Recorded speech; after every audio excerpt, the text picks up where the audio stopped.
Ya, Assalamualaikum warahmatullahi wabarakatuh. Salam sejahtera bagi kita semua.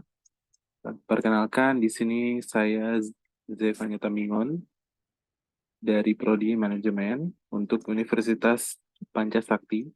Di sini saya akan membagikan video pembelajaran untuk memenuhi nilai ujian akhir semester saya dengan mata kuliah Manajemen Logistik dan materi yang akan saya bahas logistik dan pemasaran.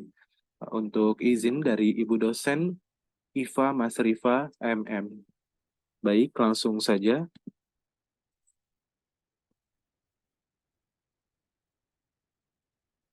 Yang pertama, di sini ada pengertian logistik. Logistik adalah sebuah penerapan pada berbagai prinsip manajemen dalam aktivitas logistik untuk menggerakkan personil dan barang agar bisa dilakukan secara lebih efisien dan lebih efektif. Pengertian lain dari manajemen logistik adalah suatu bagian dari upaya supply chain management yang mempunyai fungsi penting untuk proses pelaksanaan perencanaan serta pengendalian efektivitas dan efisiensi penyimpanan serta distribusi barang, pelayanan, serta informasi hingga pada suatu tutup konsumsi agar bisa memenuhi kebutuhan para konsumen. Berikutnya ada tujuan manajemen logistik. Di sini ada tujuan umumnya, yaitu terdapat dua tujuan dari manajemen logistik, yaitu operasional dan keuangan. Di mana tujuan operasional yaitu supaya persediaan barang tersedia dengan ketepatan jumlah dan kualitas. Sedangkan tujuan keuangan menekankan pada efisiensi biaya yang digunakan. Berikutnya ada tujuan khusus. Pada intinya, untuk tujuan khusus ini menitik beratkan pada pencapaian tujuan organisasi secara efektif dan efisien.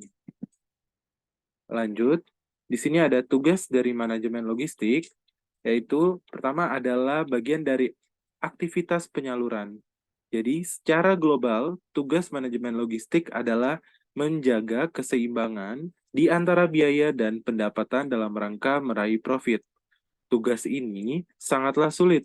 Jadi, setiap pengusaha biasanya menginginkan biaya pengangkutan yang rendah dan juga ingin memberikan pelayanan terbaik kepada pelanggan dalam penyaluran barang. Dan di samping tugas umum tersebut, tugas manajemen logistik yang lain adalah di sini melakukan pemilihan modal transportasi, lalu merancang organisasi logistik, kemudian memutuskan area pergudangan, lalu menetapkan operasi gudang. Berikutnya di sini ada manfaat dari manajemen logistik. Yang pertama ada persediaan, di mana pengaturan pada aktivitas yang berkaitan logistik akan memberikan keuntungan akan ketersediaan barang. Melalui manajemen tersebut, perusahaan dapat melaksanakan kegiatan operasionalnya dengan baik. Akibat manajemen pada aktivitas logistik, perusahaan juga dapat fokus pada bidang manajemen yang lain karena kebutuhan akan barang telah tersedia. Lalu ada transportasi, yang dimana spesifikasi pada aktivitas logistik membuat perusahaan lebih aware atau lebih peduli terhadap kegiatan tersebut. Salah satunya adalah dengan penyediaan alat transportasi, perusahaan dengan manajemen logistik yang baik akan menyediakan transportasi untuk distribusi persediaan. Lalu ada fasilitas, di mana transportasi menjadi salah satu hal utama. Kemudian, penyediaan fasilitas khususnya tempat penyimpanan juga merupakan pengembangan dari spesialisasi pada manajemen ini. Melalui fasilitas yang baik, maka akan mendukung manajemen persediaan. Berikutnya ada layanan, yaitu bagian dari manajemen pemasaran, maka manajemen logistik juga menyediakan pelayanan yang baik. Pelayanan yang ditujukan tidak hanya kepada pelanggan atas ketepatan waktu pengantaran, akan tetapi terhadap stakeholder yang terkait lainnya seperti supplier. Berikutnya, di sini ada pengertian pemasaran. Pemasaran merupakan suatu kegiatan yang dilakukan perusahaan untuk memasarkan atau mempromosikan produk atau layanannya. Pemasaran mencakup berbagai hal mulai dari pengiklanan, penjualan, hingga pengiriman produk baik ke konsumen langsung atau ke perusahaan lain. Dalam promosi, ada target yang harus disesuaikan dengan produk yang dipasarkan. Tidak heran, banyak suatu usaha yang melibatkan selebriti, selebgram, dan lain sebagainya, yang melibatkan kepopuleran guna mendongkrak penjualan. Tidak hanya itu saja, dalam pemasaran, ada bagian yang bertugas membuat desain atau kemasan semenarik mungkin, dengan tujuan membuat konsumen tertarik melihatnya. Lalu di sini ada fungsi strategi pemasaran logistik, di mana atau produk yang pertama ada produk delivery. Untuk fungsinya dari strategi pemasaran logistik adalah menyediakan produk delivery yang sempurna kepada pelanggan.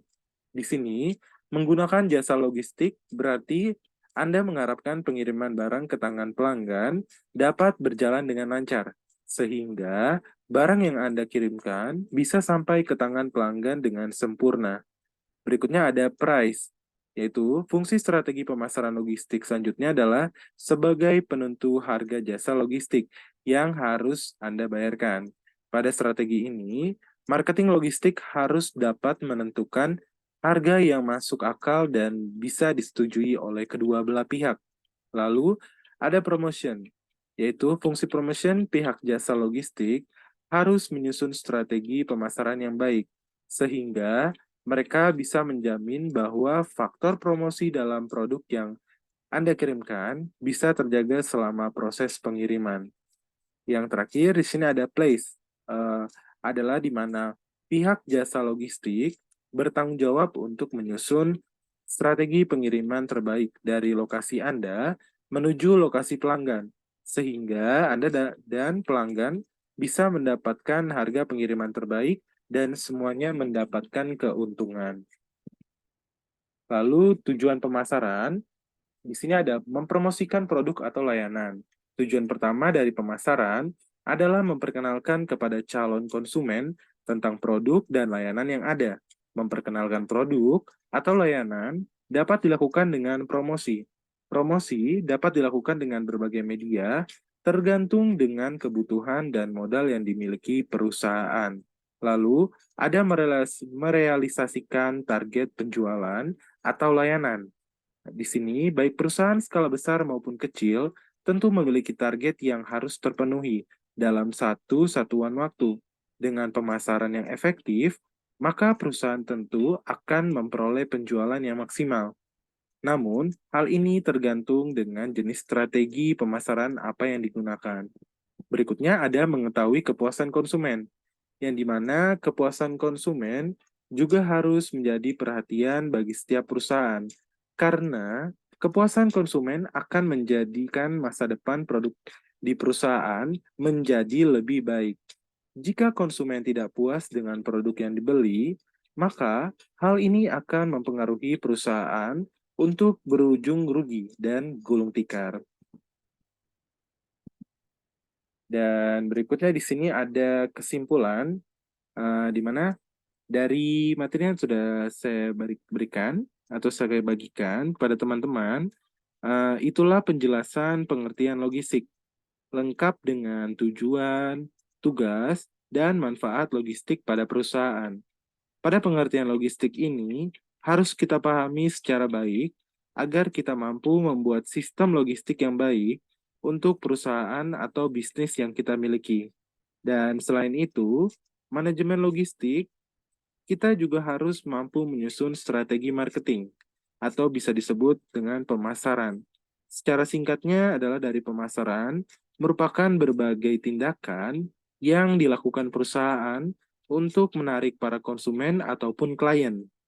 Jadi, pemasaran tidak terbatas hanya pada promosi saja, karena hal ini juga mencakup penjualan dan memberikan pengertian lebih dalam terkait produk ataupun jasa yang dimiliki perusahaan ataupun bisnis yang kita miliki. Baik, itu saja yang dapat saya sampaikan. Untuk kurang lebihnya, saya mohon maaf. Saya tutup. Terima kasih.